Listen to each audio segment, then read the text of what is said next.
Nggih, kabeh ulama ijma' salat yang sunat di masjid itu hanya tahiyat masjid dan apa? Fardu ma'al jamaah. Kalau lainnya itu sebaiknya di rumah.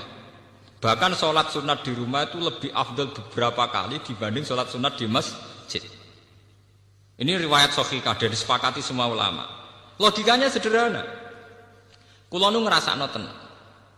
Anak-anak kula mulai cilik nggih senenge Quran karena dia taunya kalau habis maghrib bapak pasti baca Quran, ibu baca Quran. Ya sudah, kenangannya hanya itu. Kenangannya kalau saya habis pergi misalnya mesti wudu. Ya tidak tahu alasannya, pokoknya tahu itu. Saya itu belum pernah datang terus tanya makanan. Angger teko nggih wudu, terus santai. Bar 5 menit lagi takok nak lesu nggih golek mangan. Jangan sampai memori anak kita, istri kita nyambut kita pertama pikirannya napa? Pakan. Sehingga kadang anak wong saleh iku watake kepaduan. Mergo roh bapake angger teko ya pakanan. Engko ngamuk ya perkara pakanane ilang. Bagaimana Anda bisa mendidik anak dengan suasana pakanan? Cara Quran yakuluna kama takulul an'am. Itu tidak bisa begitu. Lah omah sing koyok ngono iku Nabi istilahno ekstrim, iku jenenge omah kuburan. Istilah Nabi la taj'alu buyutakum kuburan. Kowe padha karo dadekno kuburan ning omah. Lho Nabi niku kula niku nggih. Kula nu masih urip modern, artinya modern misalnya jagane sesuk kula nggih gadah sakniki, itu sudah modern. Tapi kula tetap tawakal, artinya ngeten. Kan beda nggih. Nggih niki rungokno tenan. Misalnya saya tanya istri saya, "Dek sesuk masak apa?" Artinya memori makanan itu dimulai tanya jam 8 malam. "Dek sesuk sarapan opo?" Malam itu sudah ada memori. Akhirnya bojoku mikir, "Sesuk masak opo ya? Sop apa pecel apa sambel?" Berarti bengi iku serapati eling pangeran. Mergo mikir nentokno senengane bojone. Wesuk tangi turu memulai piye carane gawe pecel. Itu kriminal. Nah, ulama ngoten niku napa? Kriminal. Coba bandingkan misalnya begini. Saya sebagai manusia kadang kepengin sesuk pengen mangan pecel, tapi tak empet. Wes pokoke bengi iku wiridan utawa sinau. Pas mulai jam belanja saya baru bilang, "Dek, apike masak pecel." Itu ada waktu 12 jam di mana saya punya ruang yang bebas mikir agama, mikir ilmu. Bojoku ya di ruang bebas tahajud, mikir ibadah. Karena enggak perlu dicekoki sesuk masak apa. Bedanya sangat beda. Paham ya? Karena salah memulai itu ya salah. Mulane ketika ada Nabi, fa innakum fi sholatin man tadzartumus sholat. Kowe iku ya wis salat nak ngenteni salat. Misalnya begini. Jam 11, kowe wis ketok adus. Anak mesti kenangane, bapak angger jam 11 adus persiapan ning masjid. Berarti satu rumah iku wis sepakat.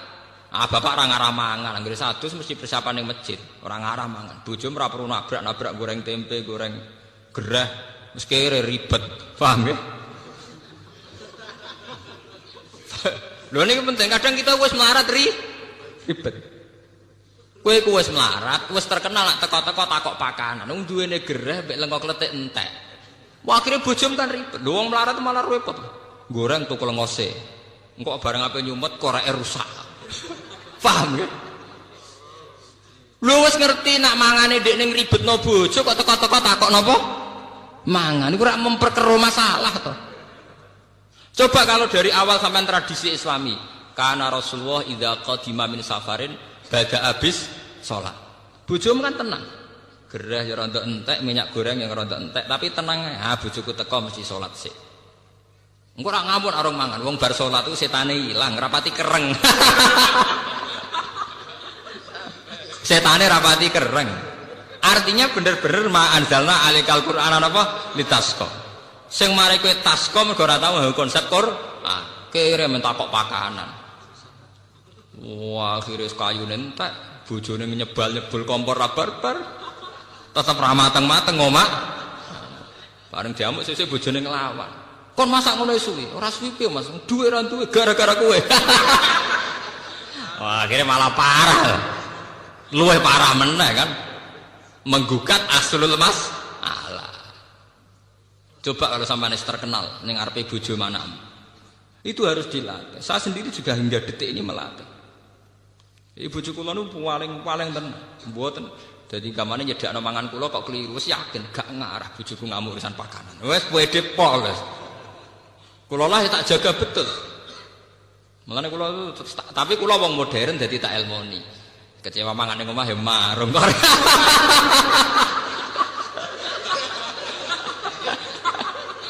Kok repot. Tapi yang penting kan menjaga harmonisasi keluarga. Nggak artinya nggak apa-apa loh. Ilmu modern dipakai sarana untuk kebaikan bersama. Daripada ke ngamuk bojo perkara tempe hilang, ya sudah.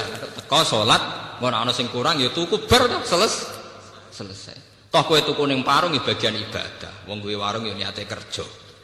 Kowe nyenengno wong kerja. Allah ya seneng.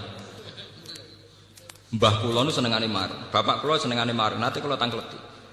Cara ulama itu kan marung kadang pantangan. Tapi nak bapak kula, mbah kula termasuk guru kula ge seneng marung tak takoki.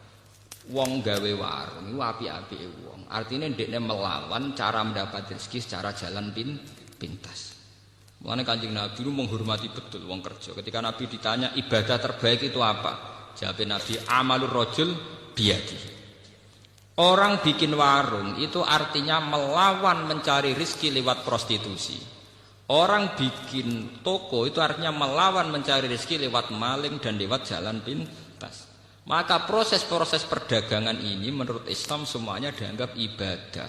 Karena sama saja melawan bentuk nyari rezeki lewat jalan pintas.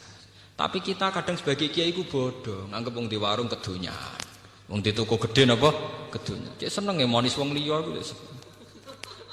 Nunggu tenang, soal Nabi piyambak itu memberi apresiasi penghormatan yang tinggi. Nabi ketika ditanya ibadah terbaik itu apa? Amalur rajul biyadihi. Nabi pernah ditanya ayul kasbi atyab qol amalur rajul biyadihi wa kullu bai'in mabrur. Semua perdagangan itu ibadah. Kula nate teng pertemuan niki awal-awal cerita, kenapa semua perdagangan ibadah? Wong melarat dikei kadang isin, mergo merasa tidak memberi apa-apa. Tapi nak sampean duwe dhuwit 100 juta, terus mergawe, niku tetep barokah. Rezekine nyiprat ning supir ya barokah. Ning gone tengkulak nggih napa? Barokah. Ning karyawan nggih napa? Barokah. Engko nek kowe mblegedu duwe satpam ya barokah bagi keluarga napa? Satpam. Sehingga Nabi itu penghormatannya itu tinggi sampai dimasukkan yang terbaik dari kalian itu yang melakukan tijarah, perdagangan secara baik. Karena akan melahirkan sistem ekonomi, sistem ketahanan napa? Kehidupan. Jadi kadang-kadang kita jadi kiai ku latah, angger mergawe dianggap napa kedonya. Lantar kula nu anggere iso nganti sakniki teng pasar. Kula tunjukno bahwa ndak keliru orang menganggap kiai ning pasar ku elek. Kula anggere iso ning pasar jajan. Angger kepen apa ya tuku, seneng tuku mangrem, gampang. Bojo ya ora kangelan aku ya seneng selesai. Kadang didramatisir, wong wedok nak masak sing lanang ora mangan niku tersinggung ngene. Lah mari sing lanang ya tersinggung, sing wedok tersinggung. Nang perkara mangane kok tersinggung. Tersinggung krana pangeran ya kenek to. Tersinggung nek perkara gedangku. Paham nggih kula baleni malih.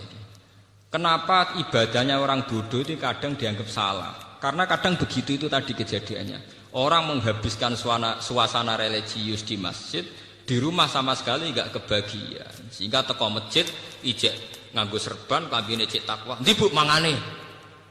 Wis ngerti aku teko mangan ra disiapno. Kambine takwa omongane kok setan. Paham ge?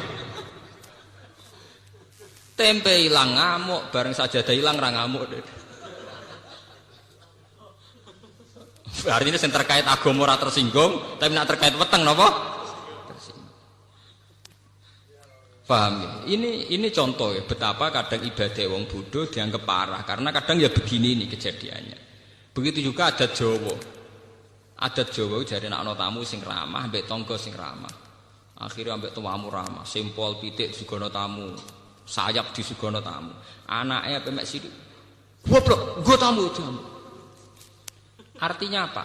Apike dintekno ning wong liya, anake mau keduman sifat elek. Nak kula mboten cocok. Kula ditamu nggih tak hormat, anak nggih tak hormat. Nak ning Jawa walian, misale kula dadi kiai utawa dadi bos utawa dadi wong lanang. Cepet dedek masak, iku ana tamu. Goblok tamu wis lak mulai nang mateng. Kowe kok ngekeki mangan tamu iku umpama entuk ganjaran. Iku mbok akeh ndi mek dosane kenyentaki bojo. Paham? Misalnya ke kiai sekejadian ngoten, kiai kadang nyentai santri, ini mergo kon kesusu hormat tamu. Umpama hormat tamu iku ibadah, tapi ambek ngomak ngamuke iku mbok akeh ndi dosane, paham? Lah ini namanya kebaikan sing dientek-entekno. Ambek tamu alus tok, gamane tamu untuk ndoket tok. Sing dikongkon untuk ri tok. Lah iku ora oleh cara Islam, kudu seimbang. Tunggale mau ning masjid. Masjid untuk sholat fardu, untuk qobliyah, untuk ba'diyah, untuk deresan Quran. Bareng tok omah, bakasane gedang goreng, njuk kopi, njuk teh. Dadi omahe tersinggung. Cara tanah sing ning omah napa dadi ya cah amen bakas gedang goreng wek. Makanya Nabi dawuh, kesunatane sholat iku gonta-ganti nggon. Ngendikane Nabi, perbanyaklah tempat-tempat sujud. Dengan demikian saksi kamu nanti di akhirat banyak. Sehingga kalau kamu sujud di masjid, masjid bersaksi kalau kamu bersujud. Nanti di rumah, ruang tamu sujud, ruang tamu kamu ya bersaksi bahwa saya pernah dipakai sujud. Di kamar kamu juga sujud, kamar kamu bersaksi bahwa saya pernah dipakai sujud. Nah ini pentingnya ngawang alim. Maksudnya ini kalau cerita, kenapa kadang ibadah yang bodoh dianggap salah. Orang kok salah ibadah boten, kadang ora roh dur, paham ya, ora roh napa? Ngoten mboten, mboten nek ibadahnya gak apik wong ibadah. Tapi akibat dari salah kaprah ini melahirkan tradisi sing jomplang. Hormat tamu berlebihan ning jero sentak-sentak. Ning masjid religius kok malaikat sekali tok omah koyo setan. Lah iku itu yang dianteni Nabi itu enggak boleh.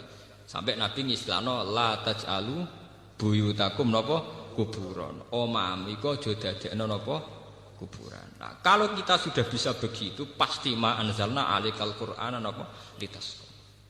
Lane sakniki dilatih. Kula pun ngatih pada diri saya. Misalnya sampean pengen masak sesuk apa, jangan bicarakan malam ini, nunggu sampai besok. Itu Nabi detek. Nabi itu luar biasa. Mulane kula percaya tenan Nabi Muhammad nabi, percaya tenan. Detek. Lho Nabi nu mboten nate tangkret sesuk ana sarapan ta ora? Sehingga sampai menjadi hukum fikih poso sunat itu ora perlu niat dinepno. Nggih, poso sunat itu ora perlu nginepno napa? Niat. Kejadiannya sederhana. Logikanya gampang. Dalile niku Kanjeng Nabi anggere esuk lagi takok. Cara mriki nggih 6:30, wektu duha niki 6:30. Sah. Ana sarapan. Mboten enten ya Rasulullah. Jare Nabi ya enak jare. Idzan asuh. Nek ora ono sing tak pangan ya tak poso sah. Sampai jadi hukum nak poso sunat ora perlu nih. Itu tidak mungkin terjadi pada sampean karena bakas mulai maghrib sesuk ana sarapan ora wis roh. Ngoten to. Artinya kesimpulan dari cerita itu betapa Nabi tidak bakas di malam harinya. Andai kan dibakar kan sudah tahu, paham nggih? Ngoten. Kejadian itu orang arah terulang kanggo sampean. Mesti wis roh dene. Kere ta ora sesuk wis roh. Tapi resikonya itu tinggi. Kalau sampean ngerti ora di dhuwit sesuk roe bengi, iku bingungnya mulai bengi. Lah nek roh kan mulai esuk lagi bingung. Kan lebih singkat, bingungnya lebih apa? Singkat. Jadi ajaran Nabi itu yang membahagiakan, mempersingkat kebingungan. Loh, ini terapi tenan lho. Kalau ngaji tak niati jagongan, ini terapi, tapi tak warai. Niki terapi. Lho kula nu dadi kiai ayam perkara ning ngoten. Jadi tak elmoni. Bisa kok di elmoni bisa. Jadi kalau orang-orang alim nih baca Quran misalnya wasabbihu bukratan wasila. Wong kon maca tasbih pendak ape surupe srengenge, ambek ape metune